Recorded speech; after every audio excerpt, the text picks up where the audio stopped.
സുഹൃത്തുക്കളെ, ഞാനിപ്പോൾ നിൽക്കുന്നത് പരുത്തിപ്പാറയിലുള്ള നമ്മുടെ തട്ടുകട സ്ട്രീറ്റ് എന്ന് പറയുന്ന പ്രശസ്തമായ സ്ഥലം MG കോളേജിൻ്റെ ഫ്രണ്ടിലാണ്. Y's Men Reji traffic awareness. Footpath മുഴുവൻ ഇതിൻ്റെ വൈഡായി കഴിഞ്ഞാൽ ആളുകൾ ഇങ്ങനെ ഇരിക്കും. അതുവഴി ആൾക്ക് നടക്കാൻ പറ്റില്ല. അത് കാരണം എല്ലാവരും റോഡിൽ കൂടെ നടക്കേണ്ടി വരും. റോഡിൽ ഒരു ലെയറിന് വണ്ടി ഇങ്ങനെ പാർക്ക് ചെയ്ത് നിൽക്കുകയും ചെയ്യും. ഇപ്പം ഞാനടക്കമുള്ളവർ പാർക്ക് ചെയ്തിട്ടിരിക്കുകയാണ്. ട്രാഫിക് ഇപ്പം കുഴപ്പമില്ല, കുറച്ച് കഴിയുമ്പോൾ നല്ല രീതിയിൽ ട്രാഫിക് ആവും.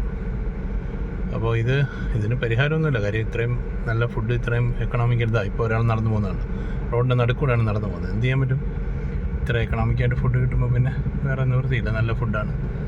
കുറച്ചുകൂടെ കഴിയുമ്പോൾ നല്ല തിരക്കാവും. അപ്പോൾ ഇതുപോലുള്ള ഒരു എന്താണ് തട്ടുകട സ്ട്രീറ്റ് എന്ന് പറയുന്ന ഒരു കോൺസെപ്റ്റ് അങ്ങ് റോഡിന് നല്ല വീതി ഉണ്ടാക്കി കൊടുത്ത് ഇടാമെന്നുണ്ടെങ്കിൽ നല്ലതാണ്.